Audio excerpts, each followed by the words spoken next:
আসসালামু আলাইকুম আমার প্রিয় নবম ও দশম শ্রেণীর শিক্ষার্থী বন্ধুরা, আশিক অনলাইন এডুকেশন ইউটিউব চ্যানেলের পক্ষ থেকে তোমাদের সবাইকে স্বাগতম। আজকে আমরা নিয়ে এসেছি হায়ার ম্যাথ অধ্যায় 9 ডোমেন ও রেঞ্জ সংক্রান্ত বেশ কিছু সুপার শর্টকাট। আসলে তোমরা অনেকে এই অধ্যায়টাকে ভয় পাও, অনেকে স্কিপ করতে চাও, সেজন্য আমি কতগুলো ট্রিক এখানে দিয়ে দিয়েছি। এগুলো কমন প্রশ্ন এবং এগুলো সাধারণত পরীক্ষা আসে, এগুলো তোমাদের জন্য অনেক হেল্পফুল হবে এটাই আশা করি। এখানে প্রথম প্রশ্নটা হচ্ছে f of X is equal to A two the power x.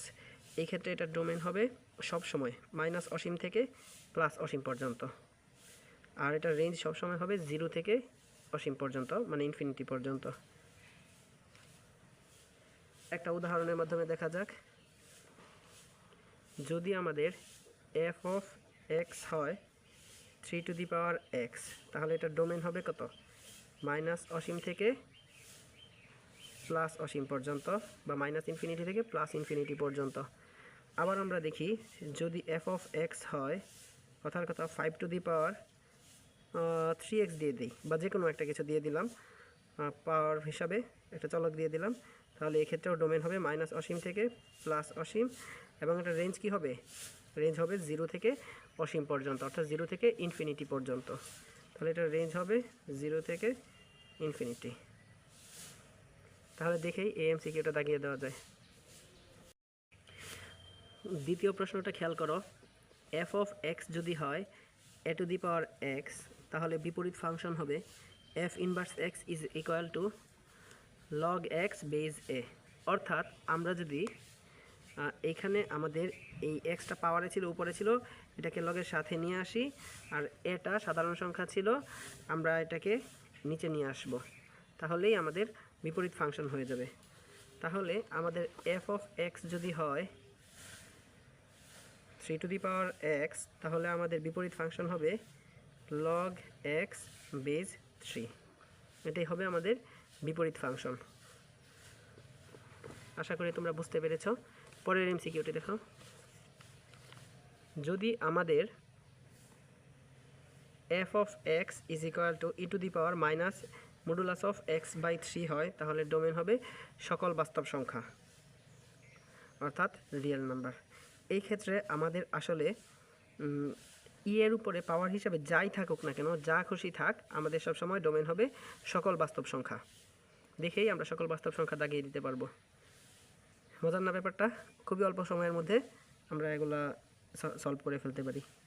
4 নাম্বারটা দেখো, আমাদের যদি এফ অফ এক্স হচ্ছে এফ অফ এক্স হচ্ছে modulus of x plus x, আর এখানে দিয়ে দিয়েছে -5 থেকে 5-এর মধ্যে আমাদের মানটা নিতে হবে, -5 সহ 5 পর্যন্ত। তাহলে আমরা যদি এখানে মডুলাস অফ এক্সের জায়গায় আমরা মডুলাস অফ এক্সের জায়গায় -5 বসাই, প্লাস এক্সের জায়গায় আমরা -5 বসাই, তাহলে আমাদের মডুলাস করলে ভিতরে মাইনাস থাকলে সেটা প্লাস হয়ে যায়, তাহলে +5 আর প্লাসে মাইনাসে আমাদের -5, তাহলে 0 হয়ে গেল। এখন আমাদের -5 থেকে 5 পর্যন্ত বসানোর সুযোগ আছে, সেই ক্ষেত্রে আমরা এবার মডুলাস অফ 5 প্লাস 5 বসাই, মানে এক্স মডুলাস অফ এক্সের জায়গায় মডুলাস অফ 5 আর এক্সের জায়গায় শুধু 5, তাহলে আমাদের আসতেছে কত? মডুলাস অফ 5 মানে 5 প্লাস 5 অর্থাৎ 10। অর্থাৎ আমাদের সর্বনিম্ন এখানে সর্বনিম্ন মান হবে -5 আর সর্বোচ্চ মান হবে 5 এক্সের জন্য। আর আমরা তো জানি ডোমেন হচ্ছে এক্সের মান, তাহলে এক্সের সর্বনিম্ন মান -5, সর্বোচ্চ মান 5 হতে পারে এখানে, তাহলে এটা হচ্ছে ডোমেন। থার্ড ব্র্যাকেট দিয়ে আমরা আসলে বুঝাই যে -5 সহ, এবং এই থার্ড ব্র্যাকেট দিয়ে বুঝাই যে এই 5 সহ, মানে -5 থেকে 5 পর্যন্ত, এটা হচ্ছে ডোমেন।